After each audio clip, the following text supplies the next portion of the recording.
Bonjour à tous et bienvenue dans cette vidéo d'analyse sur le Dow Jones. Donc, comme il se passe des choses relativement intéressantes en ce début de semaine, donc nous sommes jeudi matin. Les CFD sont ouverts, mais le cash lui n'a pas encore ouvert. Donc, on va parcourir ici un peu les séances qui ont eu lieu début de semaine et voir un peu ce qu'elles impliquent. Alors tout d'abord, je tenais tout simplement à remercier, toutes les personnes qui m'ont, marqué, leur témoignage, par rapport au décès de ma maman. Un tout grand merci à vous, ça me fait énormément plaisir. Je tenais également aussi à remercier, les personnes qui jouent le jeu et qui likent, les vidéos, qui laissent des commentaires, et qui s'abonnent à ma chaîne. Un tout grand merci, à vous. Et on a eu, pour l'instant, 120 vues sur la dernière vidéo hebdomadaire d'analyse, 27 petits pouces en l'air et 12 commentaires, 600 abonnés et je tenais tout simplement à vous en remercier. Mais je vais vous en demander plus, parce que vous êtes 120 à avoir vu la vidéo, mais seulement 27 à avoir mis des petits pouces. C'est déjà énorme, mais j'aimerais qu'on arrive ensemble au moins à la moitié, à une soixantaine de personnes. Ça prend 30 secondes, de lâcher un petit pouce et puis, moi ça aide, tout simplement la chaîne à, se développer, à se référencer, à faire en sorte qu'il y ait plus de monde qui puisse accéder, tout simplement, à mes vidéos d'analyse. Hem donc voilà, je vous remercie d'avance pour votre participation et les pouces et les commentaires de sympathie, que, je suis sûr vous continuerez à, lâcher pour chaque vidéo. Maintenant, passons à l'analyse. Donc, je vais peut-être déjà me mettre en hebdomadaire, donc c'est pas fini, l'hebdomadaire, mais regardez déjà la configuration. Ici donc gap haussier. On est venu chercher ici, hein, les extensions Fibo. Vous voyez, je vous les avais mis dans les vidéos précédentes. Il y avait une zone qu'on avait définie ensemble ici, de résistance potentielle, une zone intermédiaire. Donc bon, ça je vais peut-être l'enlever pour que ce soit plus clair. C'est le retracement que j'avais placé en journalier. Et vous voyez donc on avait mis ici les 1,27,2 en extension. On est venu s'en approcher, on est venu s'approcher ici de la borne haute, ça se voit mieux au niveau journalier. Et puis derrière, tout simplement, on n'a pas su maintenir la pression acheteuse et on entame ici un chandelier hebdomadaire qui est relativement imposant, puisqu'il constitue maintenant quasi, le CFD est en train de remonter là tout doucement, on est repassé aux 370, mais bon, ça représente quand même encore, que je dise pas de bêtises, au moment où je vous parle, une baisse de l'ordre de 5 hebdomadaire. Donc c'est quand même pas mal comme baisse, surtout que ce chandelier, s'il reste tel quel, donc il reste aujourd'hui et demain, constitue un gros avalement baissier, enfin c'est même une couverture en nuage noir parce qu'on a fait un gap haussier, qui n'a pas tenu. On a fait des plus hauts et puis on avale tout ce qui est derrière. Donc on avale 1, 2, 3, 4 corps de chandelier précédents. Donc on avale en une semaine l'équivalent de un mois de hausse. Donc c'est quand même un signe relativement important. Donc ce signe peut dire deux choses. Soit on est arrivé ici, et je me suis un peu loupé dans mon décompte, mais sur un sommet de vague 5 potentiel. Et dans ce moment-là, ça annonce tout simplement euh, une série de semaines correctives qui auront non pas un impact dans cette borne-ci, mais tout simplement un impact beaucoup plus important, parce que soit ici on a terminé donc une grande sous-vague 1 de la 5 et on va corriger quelque chose relativement important par rapport à toute cette hausse-là. Et donc vous voyez que si c'est le cas, on n'a même pas encore retracé les 23,6, hein. Donc si on doit retracer les 50 à 61,8%, on est parti pour aller rechercher les 30 600 au 29 600. En termes de baisse de pourcentage, donc qu'est-ce qu'on a dit? On a dit on va dire les 30 000. 30 000, en moyenne, ça représente quand même déjà 15% de baisse. Ça commence à être relativement important comme baisse, si on doit aller rechercher ces niveaux-là, hein. C'est pas encore un crack, mais c'est une correction digne de ce nom et digne d'être appelée, une correction, importante. C'est pas une respiration, c'est une correction. Soit, eh bien, c'est comme marqué ici, on est dans une succession de, petite vague 1, petite vague 2 et puis là, on vient de marquer le sommet d'une vague 3 et donc ceci annonce, non pas une correction, mais tout simplement une respiration bien méritée et qui est déjà relativement importante. Donc comme c'est une vague 3, on peut très bien avoir ici un gros chandelier rouge et puis ensuite, les semaines qui viennent, travailler l'intérieur de ce chandelier rouge et former une structure de type triangle ou pardon, flat. Donc on peut très bien travailler une structure de ce type-là ou venir. On n'a pas un truc dessin ici dedans? Il me semblait qu'on avait des trucs dessins. Un pinceau. Ah voilà, j'ai jamais fait le pinceau. Ou travailler quelque chose, hop, comme ceci, avant de repartir à la hausse. Donc ça, une correction de type flat ou même, eh bien tout simplement, donc là on a fait une première baisse, on fait une WX comme ça, hop, pour étaler un peu plus et seulement après on part à la hausse. Donc on a ces deux schémas-là.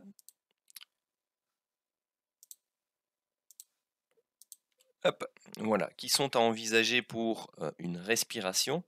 Et pour une correction, eh bien, soit ici, on a fait le sommet d'une vague 1 principale de la grande vague 5 bleue, soit, bah, si on dézoome, on a tout simplement terminé et ce serait pas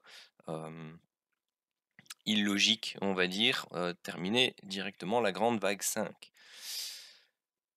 Donc si on a le scénario où eh bien, on a terminé ici la grande vague 5, vous avez votre retracement Fibo qui est de cet ordre-là.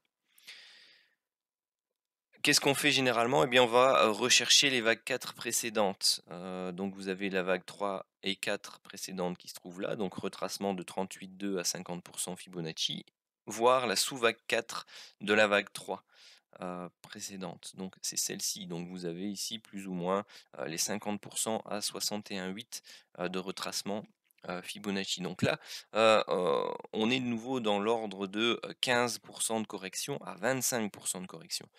Donc par rapport à toute cette hausse qui dure depuis mi-2020, enfin début 2020, donc c'est-à-dire maintenant il y a 14 mois quasi, bah, une respiration de ce genre, c'est pas non plus anormal.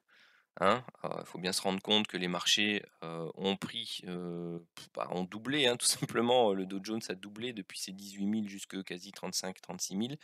Donc il a fait du, 90 en plus, donc c'est énorme. Donc il faut bien se dire qu'à un moment donné, oui, une respiration d'ampleur importante, peut se produire. Sans que, eh bien, tout simplement, on ait, quelque chose de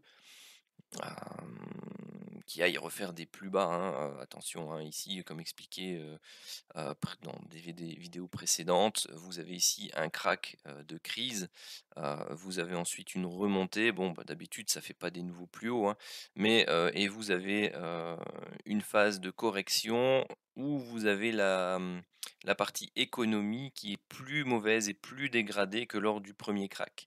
Mais on ne vient pas faire de nouveaux plus bas et ça constitue tout simplement une phase correctrice qui constitue donc tout simplement dans ce grand cycle supérieur, et bien tout simplement une vague 1 et une vague 2 et eh bien tout simplement si ça corrige de manière relativement intéressante dans les 50-61,8% de toute cette hausse, et bien dans cette zone-là vous aurez des opportunités d'achat swing relativement intéressantes pour surfer, et bien tout simplement une vague 3 de cycle de long terme. Bon, bah, faut se laisser le temps de voir venir ce genre de choses, hein. Maintenant, nous, ce qui va nous intéresser, c'est de travailler tout simplement les structures de prix qui vont se construire à partir de maintenant.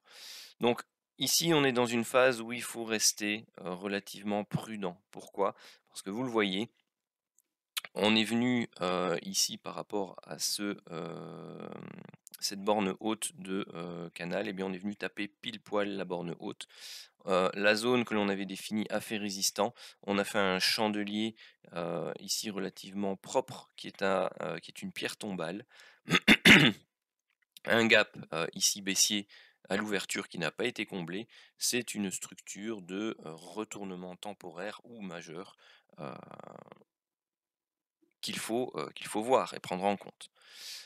Derrière, la séance d'hier, de nouveau, on a eu un gap qui est resté ouvert et on a eu un sublime Marubozu baissier de grande amplitude et d'ouverture et de clôture en extrême. On est venu fracturer à la baisse le potentiel bas de canal, hein, le report ici de cette oblique ascendante par rapport à ce point-là, et on est venu fracturer ici cette zone de support chartiste.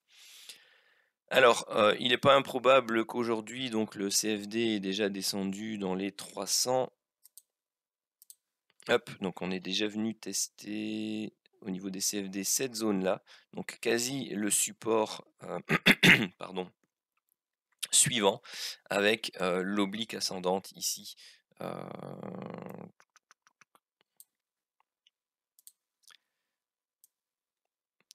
Qui est l'oblique depuis ce point bas là et ce point bas là, donc le point bas d'origine plus le point bas de la potentielle vague 4.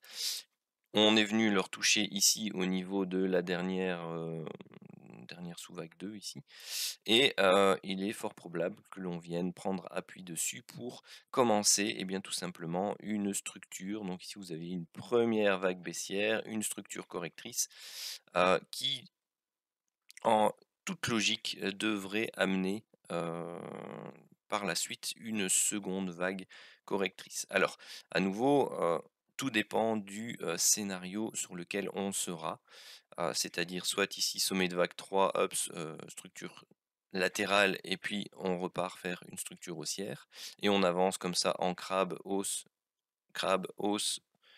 enfin latéralisation, hausse, latéralisation, pas crabe, pardon. Soit c'est une vague 1, on vient corriger, et à ce moment-là, il faudra être très prudent parce qu'on pourrait très bien revenir tout simplement chercher cette zone de support qui va certainement devenir maintenant résistance et jouer son effet de polarité, et avoir tout simplement un retracement de l'ordre des 38,2 de toute cette baisse et entamer une vague 3 directement fortement baissière. Ça, c'est pour le retournement correctif de 15 à 25%. Donc il faut maintenant avoir ça en tête. On a fracturé ce niveau-là. D'un point de vue trading, personnellement, je suis neutre. C'est-à-dire que je ne suis plus 100% haussier et je ne suis pas encore 100% baissier. Je suis neutre, tout simplement. Parce qu'on a fracturé un support important. On teste sur le CFD le second support ici et l'oblique ascendante. Maintenant, on va voir si des achats peuvent se faire aujourd'hui ou demain sur cette zone-là, avec des setups intéressants pour jouer la correction et le retour dans un premier temps sur les 33 750, voire venir combler ici ce premier gap qui est resté ouvert autour des 34 250, et à ce moment-là voir ce qui se produira potentiellement, parce que ça maintenant on peut le dupliquer, hop, et vous avez une très belle zone de plus ou moins la même taille ici qui devient résistance, hein. On s'est extrait du range, on a fait exactement hop, l'amplitude du range un peu plus, et puis là maintenant hop, on l'a réintégré, on a tout cassé. Donc ça aussi, d'un point de vue chartiste, c'est relativement important comme signal d'alerte par rapport au billet haussier que l'on pouvait avoir précédemment. Donc je vous le répète, moi pour l'instant je passe neutre. Je tenterai, si j'en ai l'occasion, et si il y a des signes avec le système Full King de retournement sur ces zones, d'entrée à l'achat pour viser ce premier niveau et ce deuxième niveau-là. Et ensuite, sur ces zones, je ferai attention tout simplement aux alertes de retournement baissier qui pourraient être des alertes de confirmation d'une d'une tendance baissière à moyen terme qui pourrait se mettre en place et venir fracturer et malheureusement venir stopper mes latents en cours. Mais ça, bon, je verrai à ce moment-là comment ça se passe. Il est possible que je finisse par lâcher mes latents en fonction des structures de prix qui se confirment. Tant que je n'ai pas de certitude d'un point de vue des structures de prix que on va aller rechercher. Où sont-ils d'ailleurs?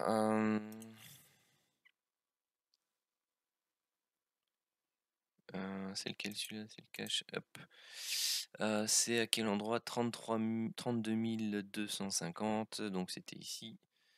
Donc tant que je n'ai pas de certitude que l'on va venir rechercher ce niveau-là et ce niveau-là, qui sont mes 2 prises de position, avec des latents, eh bien, je les garde en portefeuille, pour tout simplement travailler une continuation de la tendance haussière, qui s'est installée ici. Donc celle-ci, je le répète, bon, c'est la dernière fois que je le fais, est en train d'être travaillée d'un point de vue correctif, hein. Donc vous le voyez ici, ça décroche quand même relativement bien. Niveau cash, je pense que on pourrait quand même aller encore avoir un gap baissier, aller rechercher cette zone et puis remonter, avoir un chandelier de type comment, doji ou marteau sur cette zone de support et puis là ça constituera un hem, potentiel alerte qui demandera confirmation pour une prise de risque, enfin une prise d'achat dont les risques sera bien entendu ici en dessous et pour aller rechercher cette zone-là. Et éventuellement, si le marché retrouve de la velléité fortement haussière, c'est combler ce gap-là et donc aller rechercher de nouveau les 34 750 avant, et bien tout simplement de continuer sa latéralisation ou de tout simplement travailler une vague 1, une profonde vague 2 et puis boum, une confirmation avec tout simplement des éléments au niveau macroéconomique qui appuie entre guillemets la psychologie baissière, qui renforce cette psychologie baissière qui pour l'instant n'est tout simplement qu'une psychologie de prise oula, je commence à avoir du mal. De prise de bénéfices et de tout simplement respiration. Donc pour l'instant on respire et il faut faire attention aux éléments qui vont arriver. Pour l'instant, moi, je laisse couler. D'ailleurs, le CFD remonte pas mal, hein, parce qu'il est de retour dans les 425. Il est remonté ici. Donc, il est venu chasser pardon, ce gap-là, et puis là, il est en train de remonter. Je vais peut-être vous le montrer sur le... c'est lequel? Oui, il m'a tout déplacé. Où est-il? Où est-il? Où est-il? Où est-il? Où est-il? Il est là. Voilà. Voilà que je vous le montre. Donc il y a un beau up, hein, et là il commence à faire une structure de type V-bottom. Donc il faut voir si celle-ci va tenir et va permettre un retournement correctif. Pour l'instant, vous voyez hein, qu'on a ce canal-ci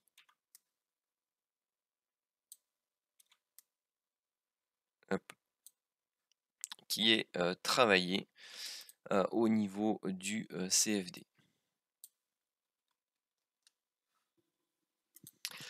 Donc voilà pour l'analyse du Dow Jones dans son état actuel. Donc voilà. Sur ce, eh bien, je vais stopper la vidéo. Je vous remercie de m'avoir suivi et eh bien tout simplement lâchez vos pouces bleus. Allez, je vous souhaite à tous une très bonne journée. Pour ceux qui ont des longs week-ends avec le pont, eh bien, je vous souhaite également un très bon week-end.